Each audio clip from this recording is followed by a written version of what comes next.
Está começando Na Montanha, o seu podcast. Olá, bom dia, boa tarde, boa noite, depende do horário que você está ouvindo ou assistindo a gente. Eu sou Ailton Zulu e esse é o Na Montanha, o seu podcast semanal. Bem, hoje eu estou recebendo aqui novamente um convidado que já virou sócio desse podcast. A 7ª participação. Ele é o que mais participou do Na Montanha até este momento de 2025. Nós estamos falando do final do mês de junho, né? Não vou fazer muita apresentação, ele está aqui hoje por um motivo não muito agradável, mas desde 2023, quando a gente começou esse podcast em janeiro, ele já participou e trouxe aqui, eu não vou dizer dicas, mas ele trouxe ensinamentos importantíssimos e desde 2023, 2024, 2025, ele vem falando sobre a importância de você estar na trilha com segurança, de contratar profissionais qualificados, de você estar sempre preocupado com a sua segurança. Então, hoje a minha apresentação ela é uma apresentação curta, porque a gente também vive um momento de luto e um momento triste, e trazer o Fred Ducler aqui hoje para falar sobre o caso do Edson lá no Peru, sobre o caso da Juliana na Indonésia, é um momento triste para o Brasil, para o mundo, para as pessoas que acabam perdendo a vida quando elas saem apenas para ter uma diversão, para curtir a natureza, e aí acaba tendo esses acontecimentos. O objetivo desse podcast Na Montanha, desde o início, é trazer para a comunidade, é trazer para as pessoas em geral conhecimento, é trazer alertas, é trazer ensinamentos. Então, esse podcast ele tem uma causa muito mais do que somente pensar em corrida de montanha, somente pensar em alta montanha, mas trazer esse conhecimento para que as pessoas possam minimizar os riscos e poder subir a montanha e voltar para casa apenas um pouco mais cansado, com maiores experiências, porque a nossa família sempre nos aguarda chegar. Fred, seja bem-vindo ao podcast Na Montanha novamente.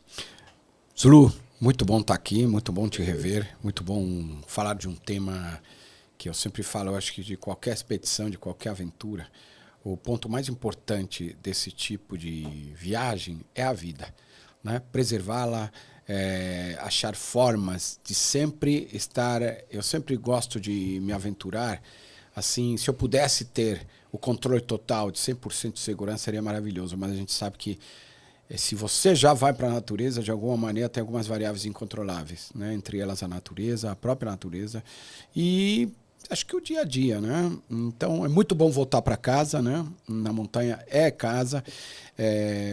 Acho que um dos grandes objetivos do Na Montanha é educar, é orientar, trazer pessoas relevantes, né? Um conteúdo sempre relevante. Realmente, você falou, a gente já vem há muito tempo falando sobre muito mais de que acho que se precaver, né? Educar. E o Na Montanha acho que está nesse papel. Aliás, a maior função de qualquer profissional do mundo outdoor é educar, e encaminhar e ensinar, né? É isso, estou aqui. Eu sempre vejo alguns profissionais de educação física falando, não, eu não sou educador físico, eu sou profissional de educação física. E hoje eu pensava isso enquanto eu dava a minha aula, que a gente é um educador. A gente está sempre ensinando, vai muito mais do que a performance esportiva. Quando a gente está falando de natureza, né, Fred? A gente está ensinando, a gente está educando, a gente está mostrando. Isso é um professor, né? Eu acho que assim, o ser humano tem que ter claramente, Zulu, qual é o papel dele na vida. Para ele e para o mundo. Quando eu falo para o mundo, são as pessoas e a natureza. É para o planeta. Eu gosto muito de falar que nós, Zulu, e já levamos essa conversa, nós somos agentes transformadores de algo ou de alguém. Não é? Assim como alguém foi agente transformador de tua pessoa. Não é? Alguém um dia disse, cara, esse cara tem talento, cara, esse cara precisa de uma orientação. Não é? Já começa pelos pais. E fora as pessoas maravilhosas que a gente encontra na vida também. Então não tem como se isentar, não tem como se isolar. Não é? Eu até entendo o teu amigo, né? Ele é um preparador físico, sim, ele prepara. E preparar é educar. e orientar. Então a gente é um educador da vida, acho que contínuo. Jamais a gente deve se excluir disso. Verdade. Fred, eu vou direto ao ponto. Bora. Tá? A gente teve duas situações de brasileiros, né?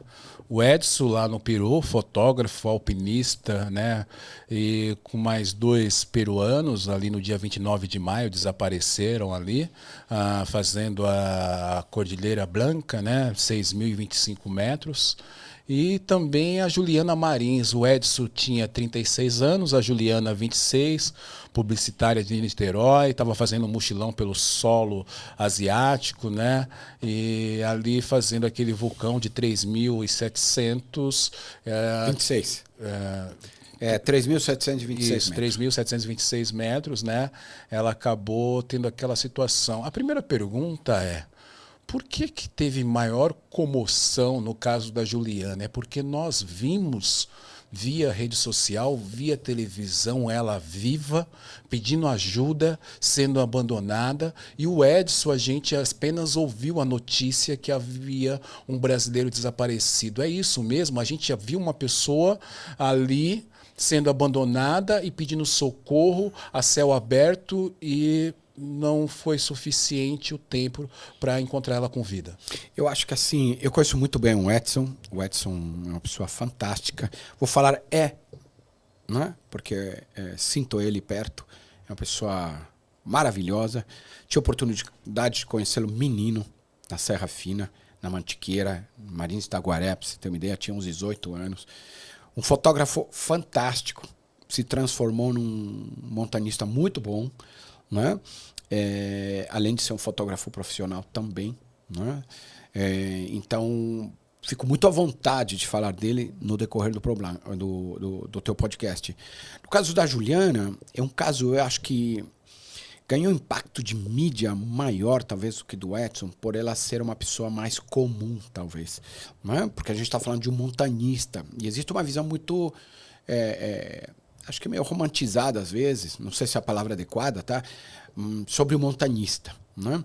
E a Juliana, eu acho que ela ganhou um grande foco da mídia, de maneira geral. Além de todo mundo se sentir próximo de uma pessoa de 26 anos, né? Eu tenho filhos nessa idade, né? E eu acho que você falou uma coisa que é importante. Hoje tudo é just in time, é agora. A vida é agora. Alguém filmou ela se mexendo, algo nesse sentido, e passou pelo Brasil inteiro e foi ganhando força, não é?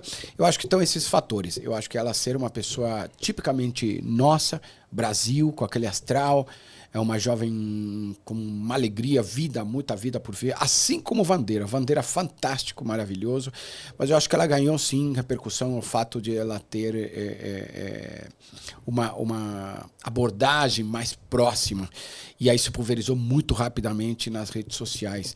O fato de ela ter sido vista se mexendo, sem dúvida, é um impacto imediato. Falou, pô, e a gente sabe, né, Zulu, a gente vai falar disso, mas assim, as primeiras 24 horas, as primeiras 48 horas, meu raciocínio em relação ao Edson, em relação a Juliana, foi o mesmo. Assim, tem que ser rápido. Não é? O Artisan Rajo é uma montanha que eu conheço muito bem, já estive lá, sei como ela é, sei as características dela, sei o processo de subida e sei o processo de descida. Então, assim, mexeu demais a história do Edson, talvez por ser montanhista, né? E eu também. No caso da Juliana, mexeu demais, mas de uma outra maneira. Por conhecer o tipo de terreno e por ela ser uma jovem também, né? E acho que mais próxima da coletividade social, sabe? Tá mais no nosso dia a dia. Acho que por isso que impactou mais, talvez. Impactou e, assim, é uma tristeza. A gente... E uma guerreira, viu? A gente vê a pessoa pedindo ajuda e o que se fala, o Fred, é que houve uma demora muito grande, né? Eu sinto porque eu tenho uma filha quase dessa idade.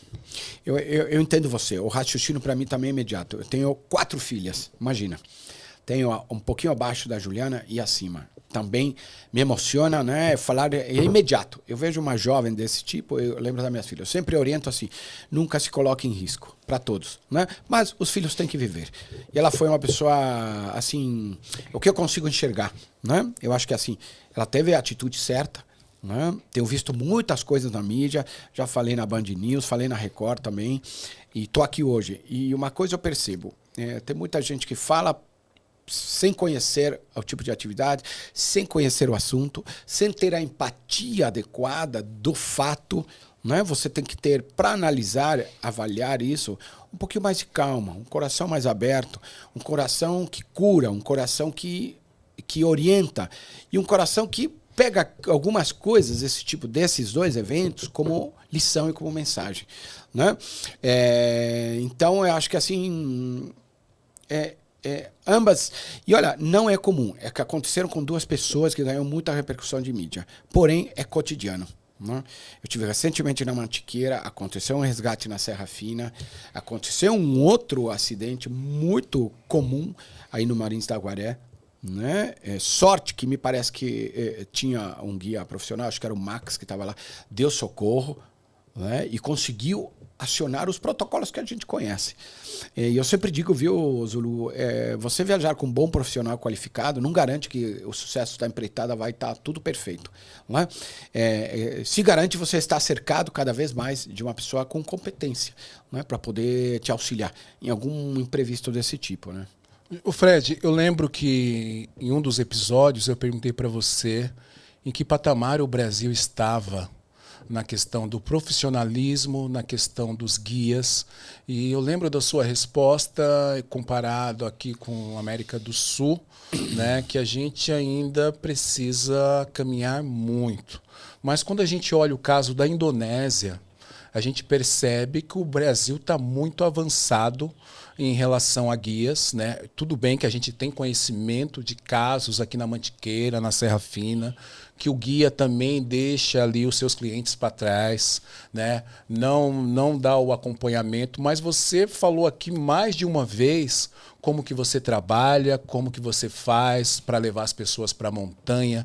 Ninguém fica para trás, tem outros profissionais te acompanhando, tem curso do AFA, tem o WFA, tem outras coisas envolvidas, que é aquela questão quando você fala sobre valor e preço, o quanto você se investe, e para quem vai levar você para a montanha é muito mais importante quem vai trazer.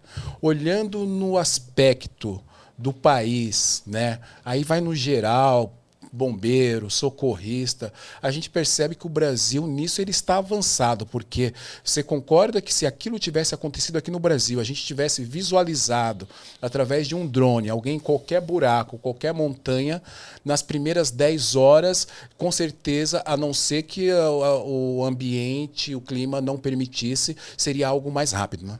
Sim, olha, eu acho que este fato tem que ser analisado de uma maneira, eu vou dizer, inteligente, de uma maneira fria e inteligente, né?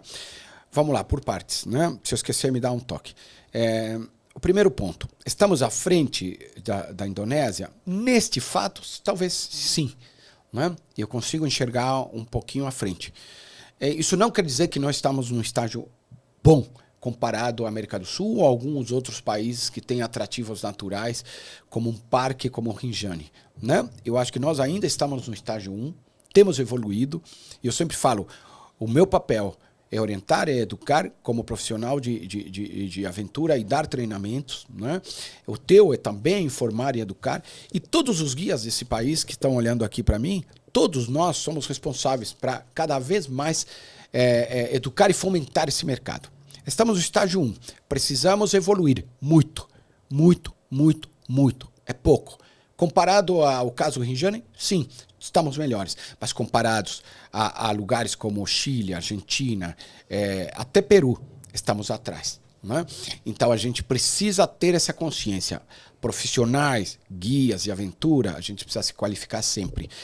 Certificações, eu ouvi muito esses relatos esses dias todos, até porque dei algumas entrevistas e tudo mais. O fato de você ter uma certificação não quer dizer que você é um excelente profissional. O fato que você ter uma certificação quer dizer que você está qualificado a, né?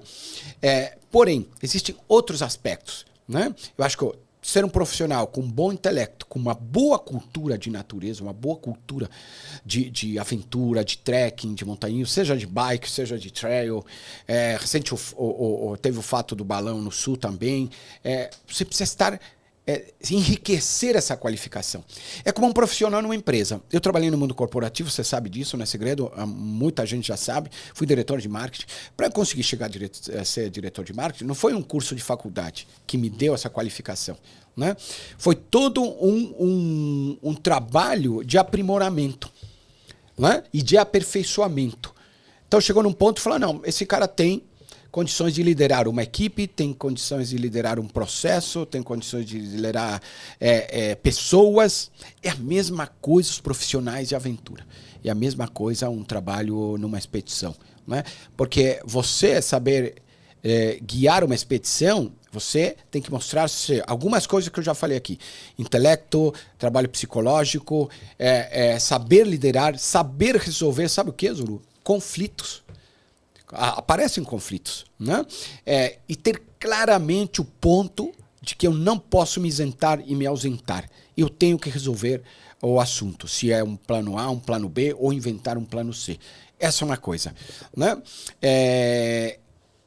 Não me recordo mais as outras perguntas, Zulu. Então, sobre a questão do nosso patamar, né? Mas ali muitas pessoas falam da demora. Você falou já que das primeiras 24 horas, ela é imprescindível, importante. Lembrei do que você me perguntou. Olha, tem relacionado isso, você me perguntou. Assim, as primeiras 24 horas, 48 horas são decisivas em qualquer tipo de acidente outdoor, vamos chamar. Não é? Você tem que acionar um protocolo. Qual ele? Qualquer um que seja já previsto para o lugar. Quando você vai para uma empreitada dessa, você que lidera, você tem que ter claramente o que pode acontecer e o que fazer nessa situação. Então, agilidade é fundamental. E eu acho que neste caso, neste fato, não tem como negar que houve demora.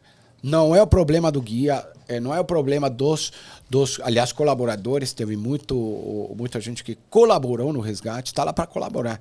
Deveria ter uma equipe já pronta. Deveria ter uma equipe formada. O trajeto, todo ele é previsto o que pode acontecer. Qualquer perfil... Se for eu e com mais pessoas, pessoas que têm experiência nesse tipo de situação, trajeto, a gente consegue chegar até o cume, porém, não quer dizer que vai ser fácil. Simplesmente que a gente está mais preparado. A maioria das pessoas que eu vi visitando e relatos de pessoas que estiveram lá, nitidamente para mim fica claro que elas não têm o perfil para subir aquele vulcão. Né? É um vulcão que tem... É um extrato vulcão, né? Tem características típicas de vulcão, ou seja, terreno farinhoso, cascalho, que você pisa e desliza. Né? Fora que ele está abaixo da linha do Equador, ou seja, a precipitação de chuva, cara, lá deve chover todo dia. Quem estuda um pouquinho de geografia sabe disso. Né? Alguns pontos me chamaram a atenção, não só a demora, mas, por exemplo, quando você entra num parque desse, você tem que ter uma palestra, você tem que ter um toque. O guarda-parque tem que parar, por exemplo, em Torres del Paine, em Los Glaciares, pessoas te param, né? Em Chaltén, te param em 15 ou 20 minutos ou até meia hora, eles falam, olha, não pode fazer isso, tem que fazer isso, cuidado com esses pontos, são críticos, não se afaste da trilha, não ultrapasse o guia, fique atrás, né? Ou seja, uma boa conduta. Isso não sei se tem, né? Sei que o parque pede uma comprovação médica. Só uma comprovação médica já te propicia você subir a uma montanha? Não. Somente diz que você talvez não possa ter algum mal súbito ou algo do gênero, né? Ou que você não tem algum outro problema. Mas são outros as variáveis que você tem que pensar ali. E eu acho que este exemplo, principalmente da Juliana, que foi dentro de um parque, aliás, no caso do Écio também, que está se questionando muito, por que deixar entrar, tem que ter um registro de quem entra para qual montanha e em que nevado vai, né? E deixar registrado isso, né? No caso da Juliana, a mesma coisa, né? Ou seja, outra coisa, por exemplo, a gente sabe a economia local como é, muitos desses guias andam por lá de chinelo, precisam de ajuda. Aí uma questão social, não é mais uma questão profissional, é uma questão social e se mistura com o profissional, e se mistura com o atrativo natural, e se mistura com um turista, um ecoturista, um trekker ou algo do gênero. Então imagina tudo isso. Se isso não estar organizado, alguma coisa vai acontecer e vai dar errado. Né?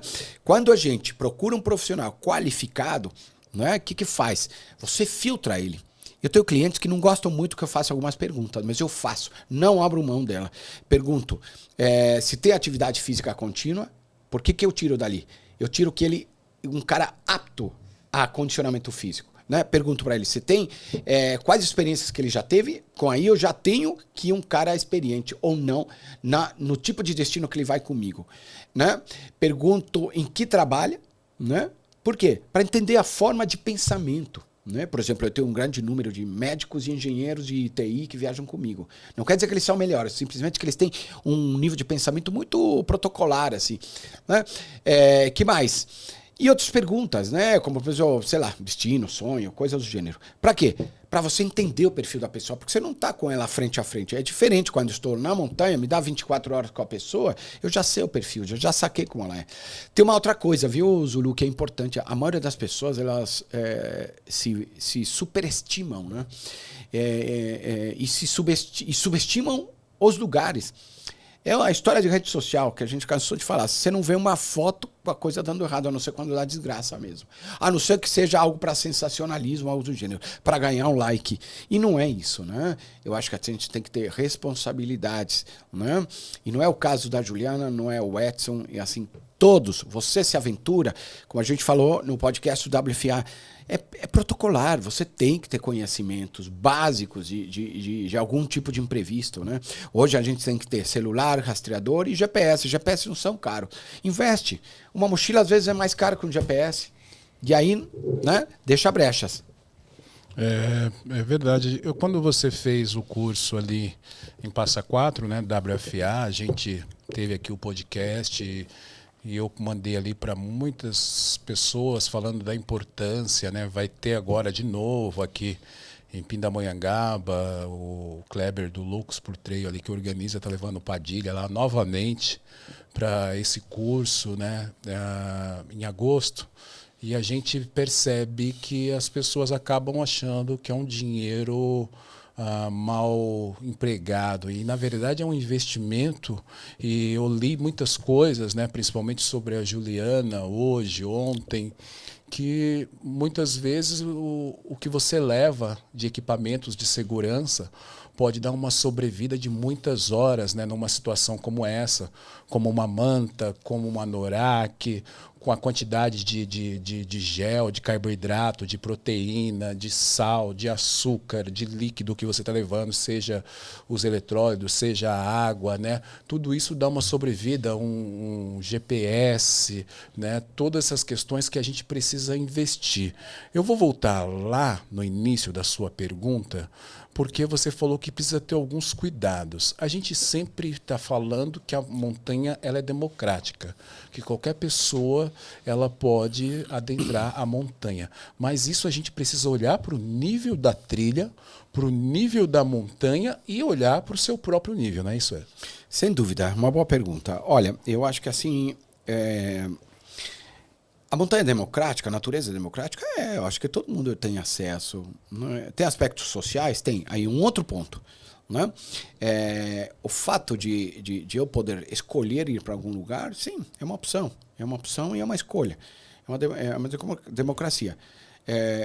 A atitude está lá disponível. Né?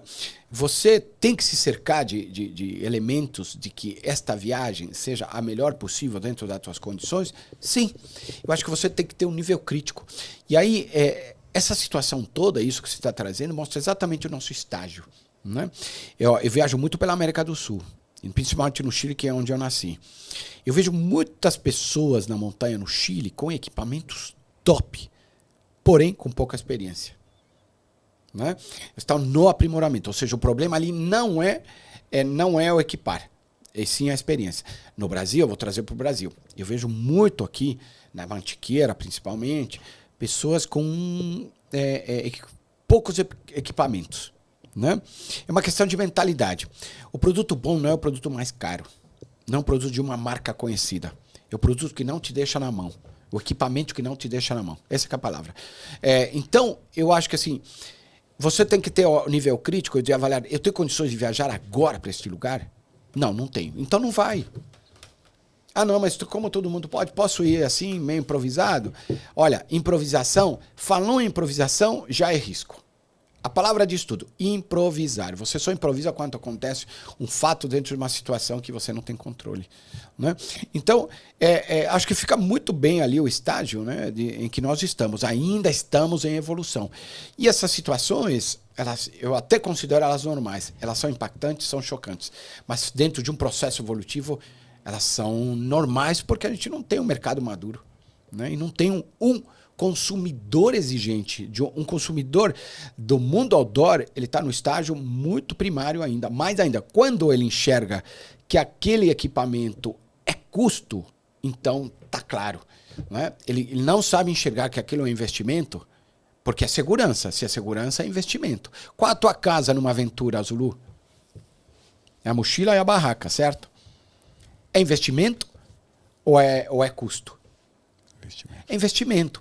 Por exemplo, um rastreador, um GPS, é investimento ou não é? É.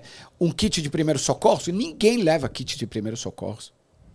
Eu tive casos recentes que eu solicitei equipamentos, a pessoa não leva. Eu já calejado, eu já levo alguns equipamentos extras. Porque se a pessoa não tem, eu já tenho ali. Não é? Mas por uma questão de precaução minha. Fred, no caso, vou voltar no caso da Juliana ali, né? Quais são os cuidados que você recomenda em trilhas expostas em países com pouca estrutura, principalmente de resgate, né? E qual que seria o ideal, assim, ao contratar um profissional para acompanhar ali? A gente viu que era um jovem guia, né? Você acabou de falar que essa certificação não vai qualificar ou dizer que aquilo vai estar ok.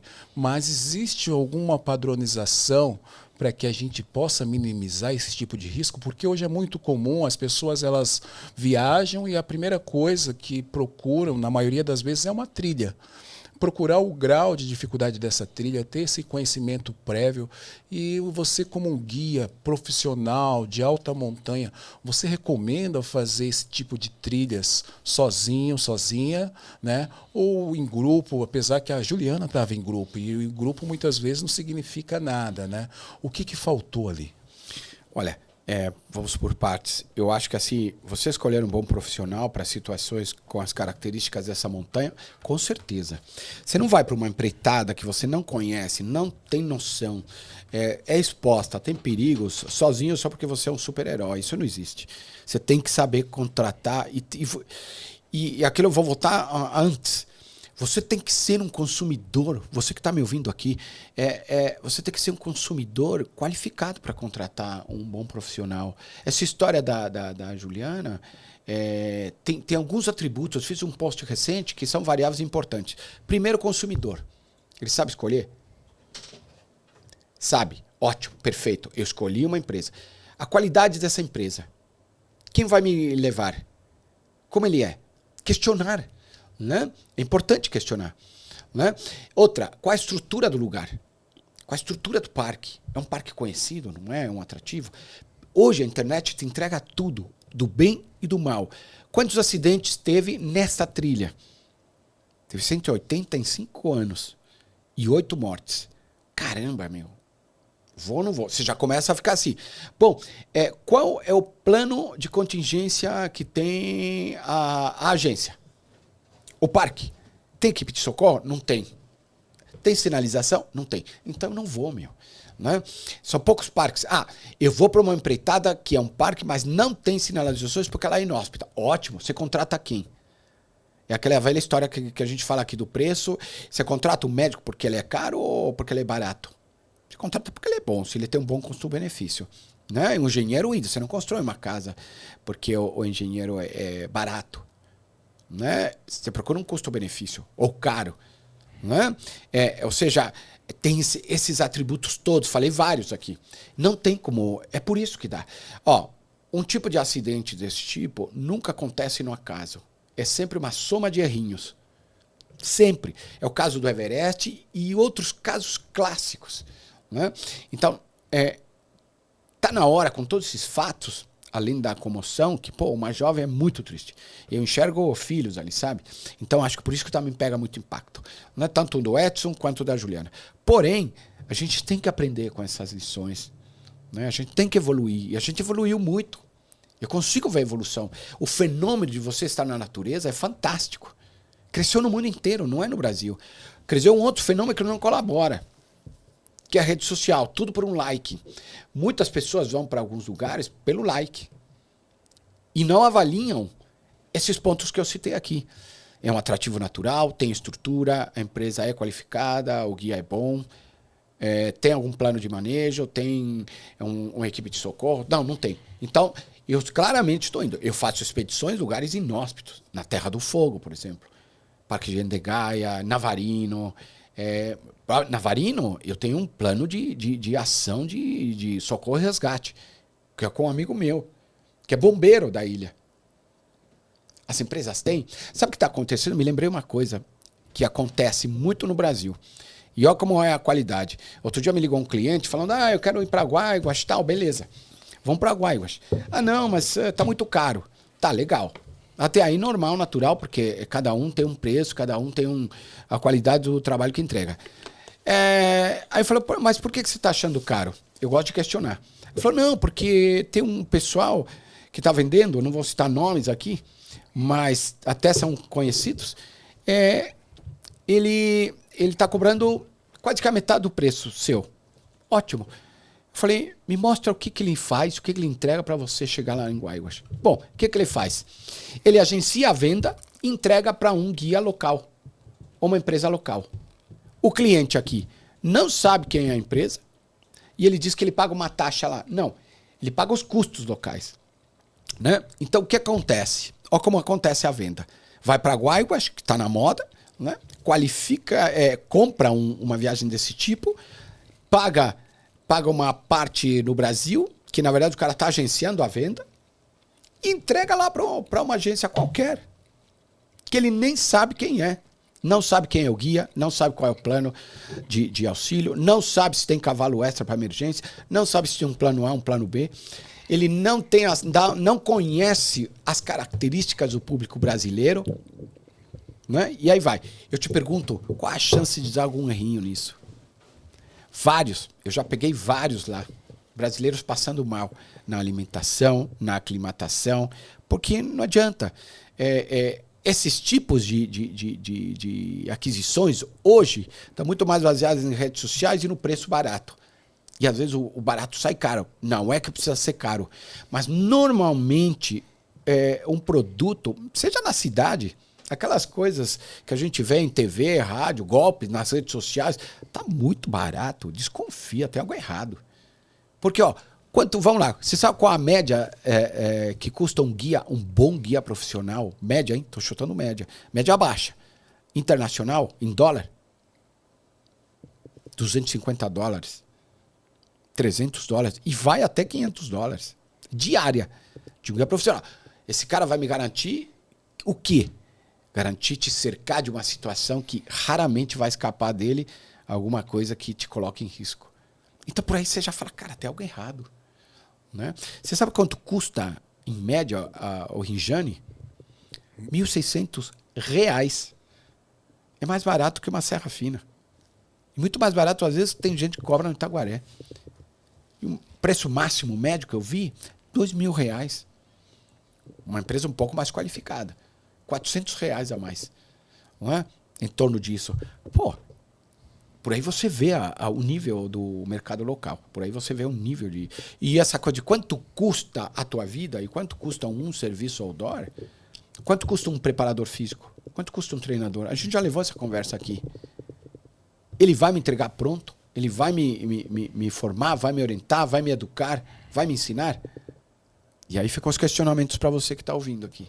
Ô Fred, estou aqui pensando, e quando eu penso no avanço do Brasil em relação a outros países, principalmente com esse fato da Indonésia, né?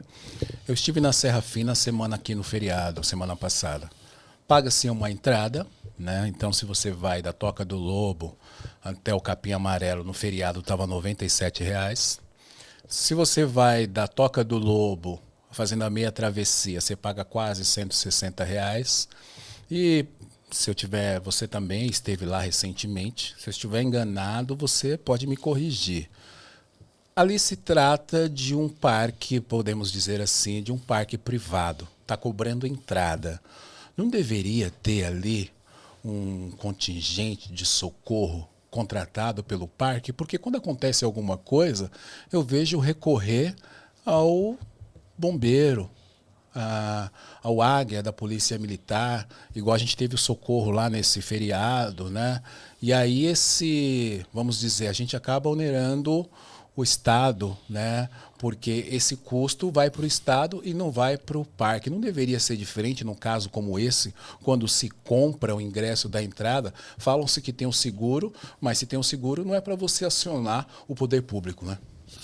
Olha, é um assunto polêmico, delicado, mas não vou me isentar. Você tem toda a razão. Você esteve lá, você está trazendo uma experiência pessoal. Não é? Eu estive lá, estou lá sempre. Já fiz Serra Fina mais de 80 vezes. Deve estar indo lá para os 90. Preciso recontar. Na Serra Fina, na prática, é um parque privado, sem dúvida. Se tem proprietários. Né? O fato, você está trazendo um assunto que é muito interessante. O fato de eu oferecer algo a alguém, né? Eu tenho responsabilidade sobre isso.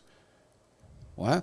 Se eu estou oferecendo um atrativo natural, como parque, eu tenho uma responsabilidade nisso. Né? E o fato de ter um seguro é bom? É bom. Né? Ele resolve? Não sei. No meu ponto de vista, acho que não resolve tudo. Deveria ter, sim, talvez, uma equipe pronta para isso. Né? Ou algo preparado, algum plano já pronto para isso. Né? Acho que na região tem os Anjos da Montanha, se não me engano. Mas eu acho que eles são... não posso estar equivocado. Mas é uma iniciativa, vamos chamar, social. Né? Que é maravilhoso. Assim como tem nos moldes dos Andes, no Chile, tem o Socorro Andino, que é maravilhoso. Né? Você falou da Serra Fina? Precisaria, sem dúvida. Eu acho que a Serra Fina ela evoluiu em alguns aspectos, sabe? De você não deixar entrar qualquer um. Mas tem alguns pontos, algumas lacunas em abertas. Por exemplo, é exigido de guias que todos tenham WFA, no mínimo. Fantástico, tem que ter mesmo. É obrigatório. Só que consumidor também tem que ter. Porque se eu me aventuro sozinho, acontece algo. O que vai acontecer? Eu tenho como parque responsabilidade jurídica sobre isso? Tem. Não adianta você assinar um termo que é dado em alguns parques no Brasil, né?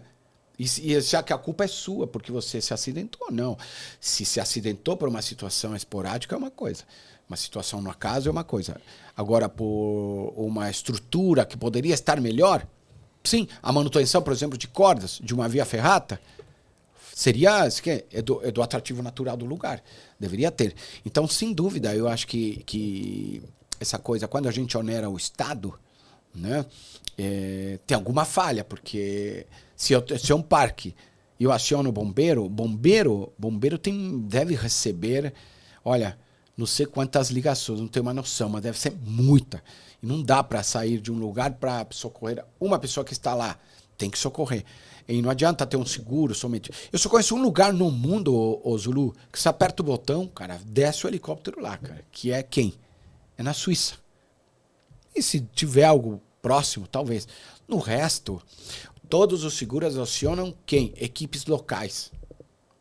Ou seja, você faz o trajeto, liga para um lugar, aperta um botão SOS, mas lá ele aciona alguém local. Contrata alguém local para ir lá. E muitas vezes, às vezes até é o setor público.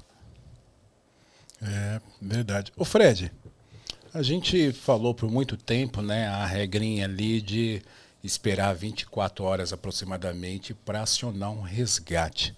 Pensando em trilha no geral, você como um guia profissional, em que momento eu devo acionar o resgate? Pode acontecer, já aconteceu comigo lá atrás, de estar numa trilha, errar a trilha e sair no mesmo lugar, ficar ali rodando alguns minutos, algumas horas. Você acredita que não pode entrar no desespero, né? Mas quanto tempo seria o ideal de eu falar assim, agora eu preciso acionar o socorro porque eu não encontro uma saída e vai escurecer, vai ficar frio, eu estou perdido. Em qual momento? Olha, eu acho que assim, acho que não tem uma regra isso, viu, Zulu? E outra, tem algumas variáveis que diferenciam. Se você está num lugar extremo, é uma coisa. Se você está num lugar que não é extremo, é outra coisa. Se você é uma pessoa experiente, também é uma variável importante. Se você é uma pessoa inexperiente, é outra história. Você pode se perder aqui num parque, aqui na cidade. Né? Eu acho que você aciona protocolos. Tem um protocolo para você acionar um resgate. Você tem que avaliar isso. Realmente, você tem que ter Se você tem o perfil de ir para a natureza, trabalhe sua mente. Trabalhe a mente. Tenha cultura de natureza, cultura de trek, cultura de montanha, cultura de bike, cultura de trail. Veja todos os filmes, livros, né? Veja profissionais, ouça profissionais que falam de situações que não deram certo, porque você treina a tua mente. Você sempre se planeja para dar errado. Porque quando você se planeja para dar errado, cara, se pintar o problema, você vai saber como agir. Né? Então, por isso você tem que ser preventivo. Você tem que ter uma postura preventiva, um consumidor preventivo. Né? Então, quando pinta essa situação, seja ela qual for, estamos imaginando um cenário qualquer, né? Eu preciso ter calma primeiro. Avaliar o que está acontecendo. Né? Estou com estrutura? Estou. Porque muitas vezes você está perdido e o que você faz? Acampa. Se acalma. E continua no dia seguinte. Se, por exemplo, é fim de noite, tem água, tem comida, perfeito. E não no desespero. O que acontece é o desespero, a inexperiência. E aí, cara, quando você está nesse nível, para dar algo errado, o risco é maior. Né? Se você segue esses protocolos, perfeito. Realmente, eu me perdi. Eu olhei todas essas fases. Não tenho como sair daqui. Não deu certo. Aí pode ser o momento. Né? Se é muito inóspito, cara, você já tem que ir com protocolo. Você não vai para o lugar inóspito sem rastreador, sem GPS, sem mapa. No mínimo um mapa. Você sabe ler um mapa? Aqui que está ouvindo o teu programa aqui, a maioria sabe ler um mapa. Não precisa nem ser topográfico para poder se localizar. Hoje celulares funcionam praticamente em tudo que é lugar. GPS, relógios, ou GPS, não tem como. Você tem que investir nisso. Bons equipamentos, boa barraca. Ou seja, decidir que tudo deu errado, você vê como tem um caminho? Já aconteceu comigo. Né? Porque o cliente fala, não, vamos ter que chamar um socorro. Eu falei para a pessoa. Eu falei, não. Quem decide isso primeiro sou eu. Eu estou vendo você em plenas condições físicas, emocionais, né? Ou seja, a pessoa estava bem. Falou, não, vamos parar um pouco, vamos nos alimentar, que é um atributo muito bom, né? Se hidratar e vamos continuar depois. E fomos embora, e deu tudo certo. Entendeu? Por que a pessoa avaliou? É um medo pessoal? Esse é uma coisa que o guia tem que estar preparado. Gerenciar as pessoas que ele está liderando. E ter o quê? Um intelecto emocional para saber lidar com essas situações com a pessoa. Saber falar, inclusive, em que momento eu sou mais enfático ou menos enfático. Né? Isso extrapola o saber andar, ir e voltar. Um pouco mais de intelecto. Então, eu diria para você tranquilamente, eu acho que decidir isso, você tem que avançar uns protocolos. Quando você venceu todos os protocolos, aí você fala, cara, realmente agora não dá. Aí eu posso chamar um resgate ou algo do gênero. E você tocou algo importante. Eu já ouvi relatos, Fred, de pessoas realmente querer acionar o resgate simplesmente por fadiga extrema. E isso, de certa forma, é uma irresponsabilidade, né? E cai naquilo que você sempre fala aqui nesse podcast, que é, eu não vejo a maioria, a boa parte dessas pessoas, seja na corrida, você já falou aqui, seja no trek, preparadas para fazer o que querem fazer. Não é o querer, né? É o quanto você se preparou para estar apto para fazer aquilo, porque é muito comum querer tomar medicação para fadiga, ou já ouvi casos de querer chamar o resgate, ligar para o bombeiro, ligar para o águia, porque está fadigado. E aí acaba se contando uma história diferente, porque se contar que é fadiga, é óbvio que o socorro não vai, né? Isso é uma responsabilidade. Né? Olha, eu acho que assim, vou voltar de novo, a qualificação do guia, a qualificação de quem aceita um desafio, ou seja, um consumidor do mundo outdoor, ele precisa ter essas consciências. Aspectos nutricionais e energia durante uma trilha são fundamentais, são estratégicos. Se você tem fadigas musculares, com certeza, uma boa chance grande tem a ver com, sabe com o quê? Hidratação. Né? Antes de uma empreitada, você se hidrata muito bem durante a semana. E faz uma reserva de quê? Sabe o quê? De carbo, que é energia. Né? E você se planeja para a manutenção dessa trilha, né? Ou dessa pedalada, ou dessa corrida, por exemplo, nas corridas de montanha. Né?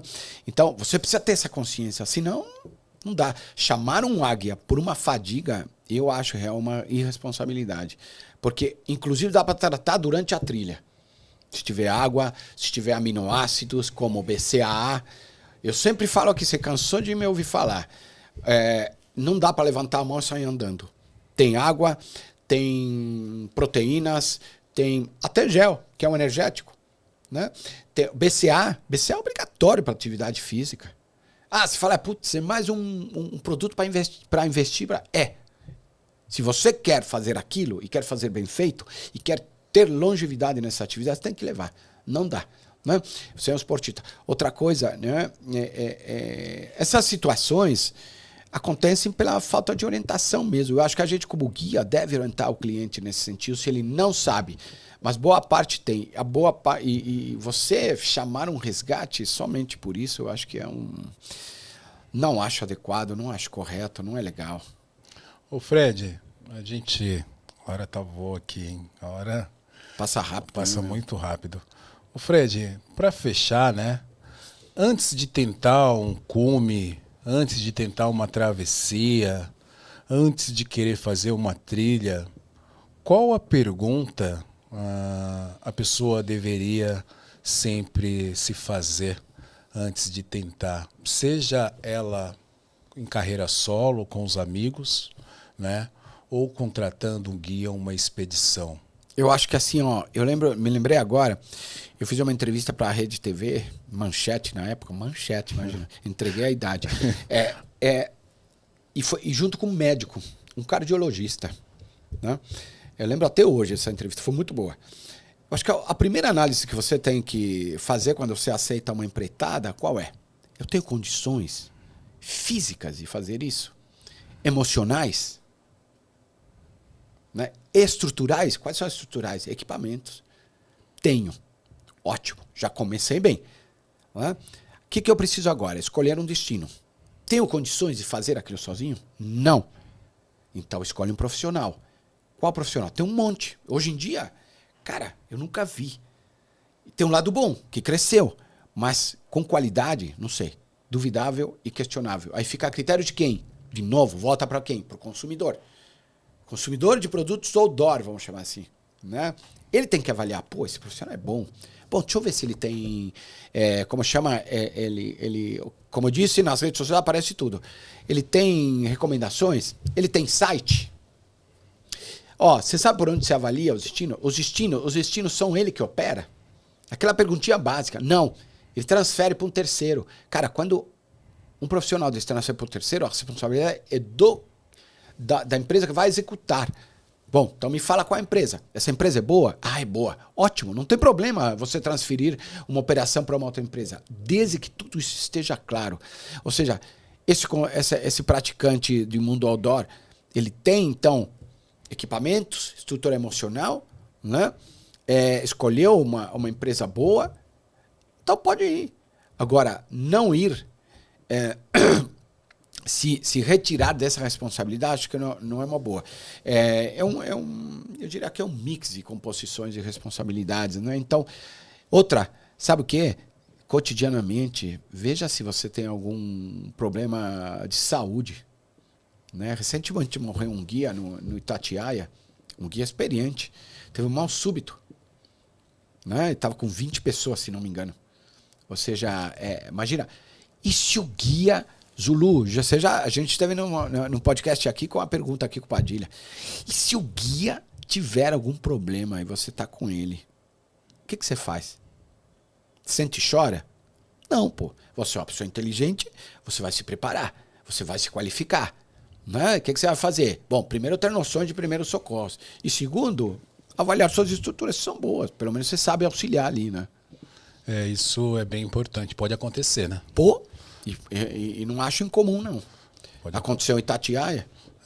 E aí não importa. Você falando sobre. Sabe uma coisa que eu lembrei agora, Zulu? Uma coisa que é fundamental. Galera, é o seguinte: trate seu guia como o seu melhor parceiro numa travessia. E não é pra, com todo respeito aqui, não é pra bajular o guia, não é isso. É assim, confiar. Se você contratou um guia, você confia nele, certo? Você está pagando nele.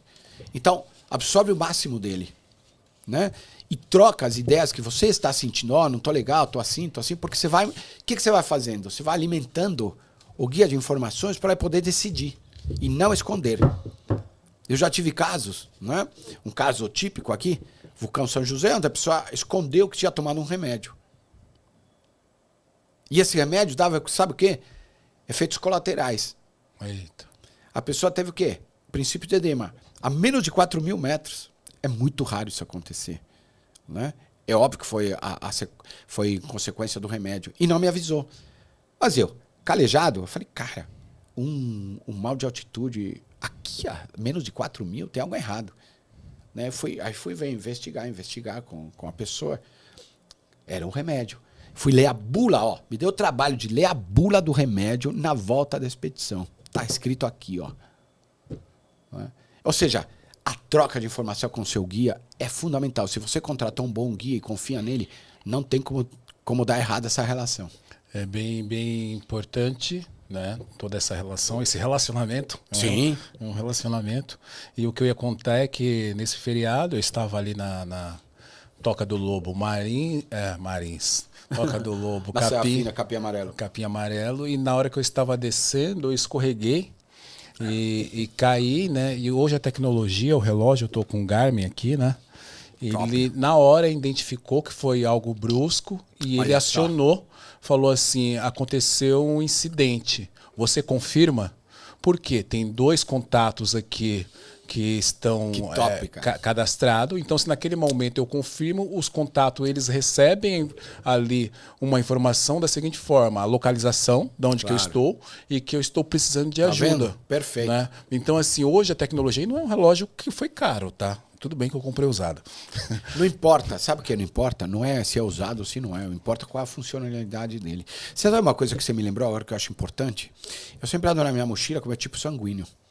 E aqui no meu relógio tem dados, informações referentes a isso, que é o Selfie-ID, né? E que é do Walter, né? Parece bobo, cara, mas não é. Na hora de um resgate, você sabe que o resgatista pergunta imediatamente, tipo sanguíneo, alguns dados pessoais e tudo mais. Ou seja, fundamental, cara. São coisas básicas. E outra coisa, eu aconselho, não precisa nem ter o Selfie-ID como esse o meu aqui. Sabe o que você faz? Escreve num papel, plastifica e coloca fácil na mochila e avisa teu guia. É verdade. Você tá falando, eu tô aqui com a minha MySafe, né? Tá vendo, MySafe? Ótimo. A data tem o meu nome, a data de nascimento, o meu tipo sanguíneo, O positivo, tem o meu ID e tem o telefone lá 0800 que a pessoa pode ligar, informar e lá eles vão. É um modelo, eu tenho um outro modelo, é a mesma coisa. Atrás dele tem informações de um endereço de site para você acessar. Ou seja, o socorrista ele vai ter acesso a isso. Fred, papo que daria mais 3, 4 podcasts, sem dúvida. Cada tema desse a gente daria para estender, né? Mas esse episódio é um episódio que nós estamos gravando hoje, na quinta-feira, né? Ele já vai entrar amanhã. Que top, cara. Porque eu acho que essas informações a gente tem a obrigação de compartilhar, porque cada vez mais a gente não quer ver acontecimentos como o do Edson, como o da Juliana, seja onde for. Então, aqui, Edson, o Fred, a gente fala que tem informação séria, pessoas competentes que passam por aqui. Você não está aqui pela 7ª vez por acaso, né? O cara que mais participou desse podcast é porque você agrega conhecimento, agrega informações para as pessoas e quem está ouvindo a gente, quem está assistindo, Não custa nada compartilhar esse conteúdo, outros conteúdos com seus colegas. Manda a setinha pro lado, comenta, faz com que o algoritmo faça que apareça isso aqui para outras pessoas, né? Não espere as coisas acontecerem com pessoas que a gente tem proximidade. Eu nunca vi a Juliana, mas é como se fosse alguém da minha família, uma filha, alguém que fez eu chorar por muitos dias depois do acontecimento, ver aquela cena de uma pessoa abandonada, precisando de uma ajuda e sem poder ter essa ajuda. A gente que vive do mundo outdoor, a gente sempre torce que não venha acontecer nada. Fred, mais uma vez, obrigado. Você é um cara que faz parte desse podcast desde lá do início e que a gente continue essa parceria por muito tempo. Olha, te agradecer, obrigado aos ouvintes, sem dúvida, teu trabalho é maravilhoso. Não estou aqui para exaltar de graça, não sou assim. Teu trabalho é ótimo, teu trabalho é fundamental, muita força para continuar longevidade desse projeto. É um projeto maravilhoso, teu conteúdo é ótimo, você é um cara fantástico, né? E se cerca de pessoas realmente bacanas, né? Ele é importante para as pessoas que estão aprendendo e desenvolvendo ainda o mundo outdoor na mente delas, no dia a dia dela, né? As pessoas que participam assim, aqui sempre tem uma linda história, cara. Sempre, é muito bom. Gosto, curto, compartilho, me sinto em casa, te agradeço toda vez que eu estou aqui pela oportunidade, né? E avisar para as pessoas aqui, pessoal, não é para parar de se aventurar na natureza, tá? Mas se aventure com qualidade, se aventure com responsabilidade, respeite a natureza e principalmente respeite seus limites, tá bom? E o melhor, cara, o melhor da vida, do universo, não só para você, mas as pessoas que estão ouvindo a gente, que isso sempre cria uma corrente do bem, né? Nós somos agentes transformadores de coisas boas, né? Assim como a gente é para alguém, alguém é para a gente também. Então é isso. É Obrigado. isso. Valeu, Fred. Eu estou aqui no Estúdio Voz com trabalhos técnicos de Rodrigo e até uma próxima. Valeu. Autoestilo, de montanhista para montanhista. Produzimos produtos ecologicamente conscientes para sua aventura. Projetados por quem usa, feitos para durar. Equipamentos de qualidade para um montanhismo consciente. www.autoestilo.com